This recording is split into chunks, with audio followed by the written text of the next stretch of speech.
ایک بزرگ تھے، ہر وقت اللہ سے عافیت مانگتے تھے۔ لوگوں نے پوچھا، لوگ ان کو صالح جانتے تھے، نیک سمجھتے تھے کہ حضور آپ اور کوئی دعا مانگتے نہیں، عافیت ہی مانگتے ہیں۔ فرمانے لگے میں مانگا کرتا تھا شروع میں، بعد میں خیال آیا۔ فرماتے میں مزدوری کرتا تھا، ایک جگہ پہ ڈیوٹی کر رہا تھا تو تھک گیا، اور وہ جو کام لینے والے لوگ تھے ان کا رویہ بھی بڑا ترس تھا، تکلیف ہوئی۔ تو میں نے اپنے مالک کی بارگاہ میں عرض کی، مالک اگر 2 روٹی بغیر مجھے مشقت کے مل جائے دن میں۔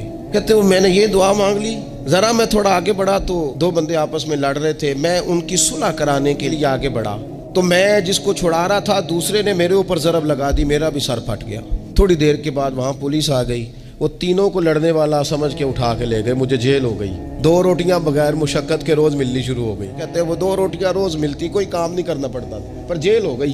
پھر کچھ عرصے کے بعد میں نے سوچا کہ یار یہ دعا تو قبول ہو گئی نا تیری، اب تو اگر اس پر کوئی الگ بات کرے گا تو وہ تو غلط کرے گا۔ کہتے پھر خود ہی میرے دل میں اللہ نے بات ڈالی اور میں نے عرض کی، مالک 2 روٹیاں نہیں، مجھے تو عافیت چاہیے۔ فرماتے پھر خدا نے کرم کیا، کہاں سے اسباب بنے میرے جیل سے چھوٹنے کے، کون کون میرے ضمانتی بنے اللہ ہی جانتا ہے۔ فرماتے ہیں دروازے بھی کھل گئے، رزق بھی ملتا ہے، صحت بھی میسر ہے، سجدہ بھی کر لیتا ہوں۔ اب سمجھ آئی ہے رب سے جب بھی مانگنا ہے عافیت ہی مانگنی۔